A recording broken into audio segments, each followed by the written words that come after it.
Dalam Bapa dan Putra dan Roh Kudus. Amin. Allah Bapa di surga, kami mohon rahmat-Mu untuk berani mengampuni diri kami sendiri.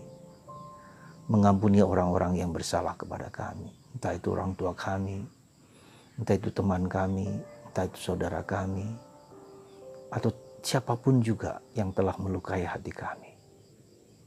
Bantu kami ya Bapa, keberanian itu supaya kami bisa mewartakan kabar gembira, kabar keselamatan, kabar sukacita kepada siapapun juga. Dan itulah sehingga kami berani untuk menghadapi bahkan orang-orang yang membenci kami. Terima kasih Tuhan. Bacaan-bacaan hari ini menguatkan kami semua. Terpujilah nama-Mu kini dan sepanjang segala masa. Amin. Saudaraku yang terkasih, kita masih melanjutkan renungan tentang Yusuf dan saudara-saudaranya. Yakub telah mati dan itu menimbulkan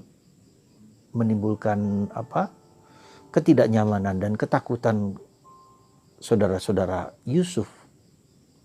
Kalau Yusuf balas dendam, maka mereka mendatangi Yusuf satu persatu untuk dijadikan hamba budak. Tapi kita melihat bagaimana hati Yusuf yang lembut, yang halus, yang memaafkan. Dan Yusuf juga mengatakan bahwa kalian telah berlaku jahat kepadaku, merencanakan yang jahat kepadaku. Tapi Tuhan mengubah. Sekali lagi Tuhan mengubah menjadi kebaikan kita semua. Saudara, begitulah sebetulnya keselamatan itu. Begitulah sebetulnya Tuhan ingin memulihkan yang baik bagi kita semua. Ya, sekali lagi Tuhan memulihkan yang kebaikan kita semua. Asalkan kita mau mengampuni, mau bekerja sama dengan Tuhan. Saudaraku yang terkasih dalam Kristus, semoga kita sadar bahwa apa yang telah kita lakukan, entah kita sendiri telah melakukan kejahatan bagi orang lain, kebencian bagi orang lain.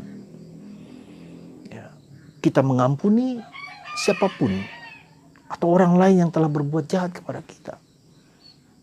Nah, Tuhan mengubah. Maukah Anda berubah? Keberanian itu pertama-tama bukan hanya mewartakan kabar gembira kepada orang lain, tapi keberanian untuk mengakui diri sebagai orang yang berdosa, orang yang lemah, orang yang rapuh. Supaya Tuhan memakai kita yang lemah ini menjadi kuat. Ya. Saudara, luar biasa Yusuf itu. Saudara-saudaranya kalau kita perhatikan penuh dengan iri hati, penuh dengan kebencian. Bahkan kebencian, kenapa saya katakan kebencian? Karena mereka mau membunuh. Ya. Mau membunuh. Dan karena itu dijual saja kepada orang Mesir. Dan itu terjadi karena ada iri di antara istri-istri Yakub. Rachel, Lea, Zilpa, Bilha. Dua terakhir ini adalah budak dari Lea dan Zilpa. Karena Yakub sangat mencintai Rachel, maka Lea cemburu. Lalu diberikanlah budaknya juga. Demikian juga Rachel yang tidak mendapatkan anak, belum mendapatkan anak pada waktu itu, diberikan budaknya juga. Jadi saudaraku yang terkasih, kebencian dan iri hati sudah dimulai dengan keluarga poligami ini. Maka anak-anak dari mereka pun saling beriri hati, saling cemburu. Siapa yang lebih kuat, siapa yang lebih hebat. Saudara, disinilah kita lihat apa artinya Yesus datang ke dunia. Manusia dan itu terus-menerus berlangsung, saudaraku terkasih. Sejarah keselamatan itu berlangsung dalam kerendahan keberdosaan manusia.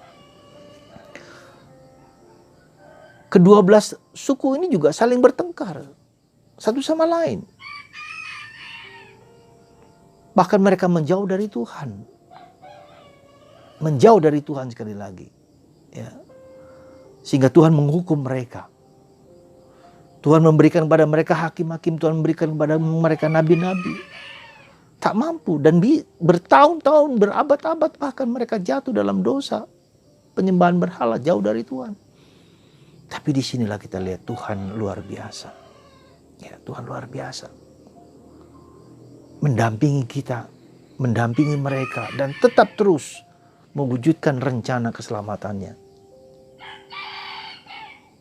Maka kalau kita katakan, Yesus mengatakan jangan takut.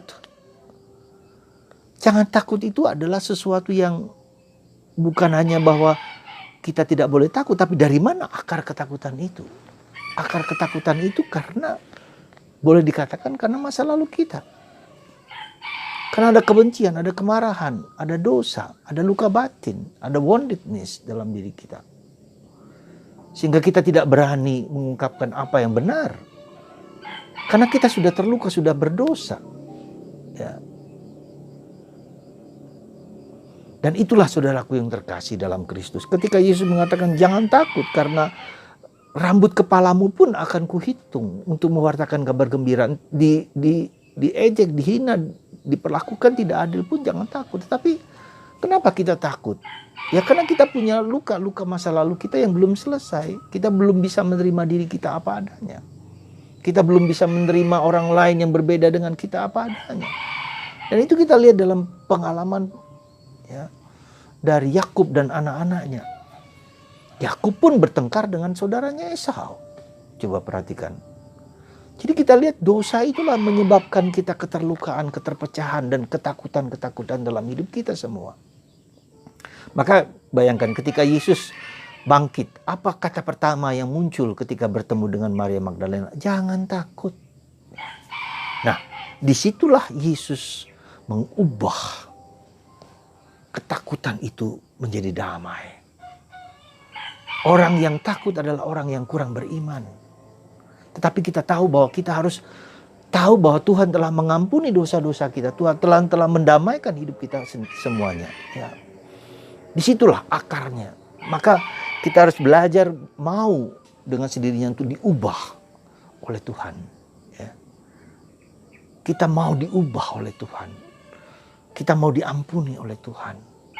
Kita mau dikuatkan oleh Tuhan. Maka kalau diperhatikan apa yang perlu kita lakukan, kita semakin mendekat kepada Tuhan. Kita mengalami betapa Tuhan itu sungguh luar biasa dalam hidup kita bersama. Sungguh kuasanya luar biasa.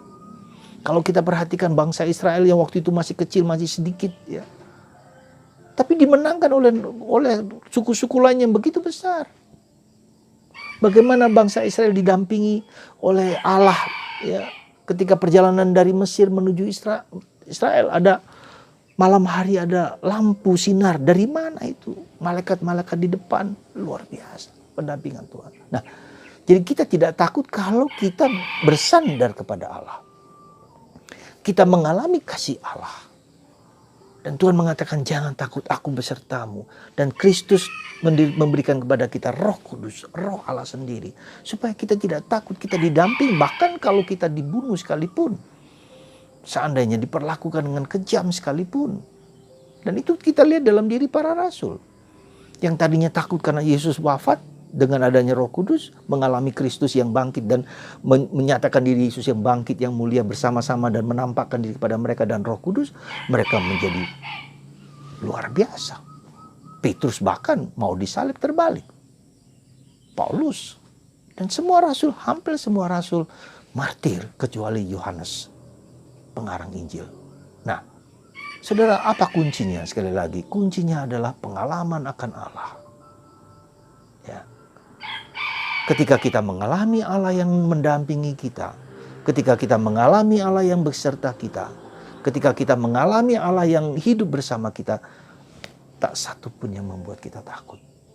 Nah, untuk itu maka mengapa harus kita belajar membaca kitab suci, kitab Kejadian. Coba kita perhatikan bagaimana Tuhan selalu mendampingi umatnya.